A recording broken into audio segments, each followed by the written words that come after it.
Sir બોલો. આમાંથી એક ચિઠ્ઠી લો. બેમાંથી એક જ ચિઠ્ઠી. શું વિરંજન પાવડર શીખવું છે? હા સર. વિરંજન પાવડર.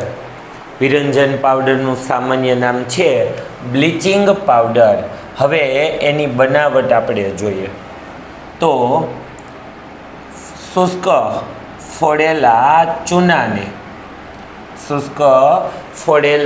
ચૂનામાં ક્લોરીન વાયુ પસાર કરતા શુષ્ક ફોડેલા ચૂનામાં ક્લોરીન વાયુ પસાર કરતા કેલ્શિયમ ઓક્સીક્લોરાઇડ અને પાણી મુક્ત થાય છે. કેલ્શિયમ ઓક્સીક્લોરાઇડ જેને વિરંજન પાવડર કહેવાય છે, જેને બ્લીચિંગ પાવડર કહેવાય છે, એને આપણે અહીંયા જોવાનું છે. રેડી? તો શુષ્ક ફોડેલા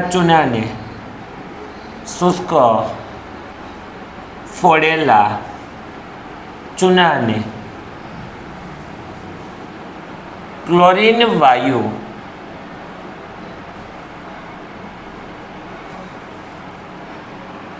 પસાર કરતા કેલ્શિયમ ઓક્સીક્લોરાઇડ અને પાણી મુક્ત થાય છે. આ જે કેલ્શિયમ ઓક્સીક્લોરાઇડ છે, જેને બ્લીચિંગ પાવડર અથવા વિરંજન પાવડર તરીકે ઓળખવામાં આવે છે. યાદ રહેશે, એનું સામાન્ય નામ શું છે? Bleaching powder. અને વિરંજન પાવડર એનું રાસાયણિક નામ છે કેલ્શિયમ ઓક્સીક્લોરાઇડ CaOCl2. યાદ રહે. હવે એના ઉપયોગો જોઈએ તો સુતરાઉ અને લિનન ને વિરંજન માટે.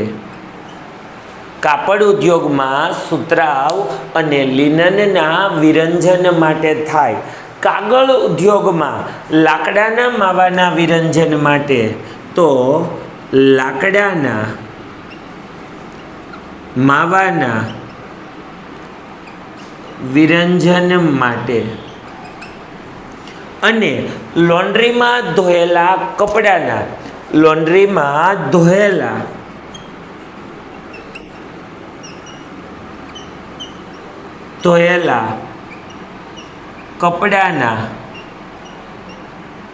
વિરંજન માટે. પ્રયોગશાળામાં પ્રક્રિયક તરીકે આ ઉપયોગ બધામાં લખવો ફરજિયાત. આ ઉપયોગ બધામાં લખવો પ્રયોગશાળામાં પ્રક્રિયક તરીકે અને ઉદ્યોગોમાં ઓક્સિડેશન કરતા તરીકે. તો ઉદ્યોગમાં ઓક્સિડેશન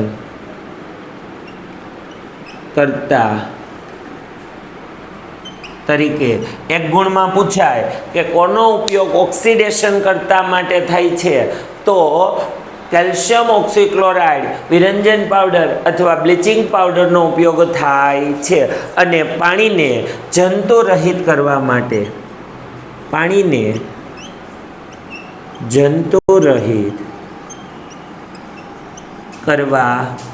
માટે ઉપયોગી છે.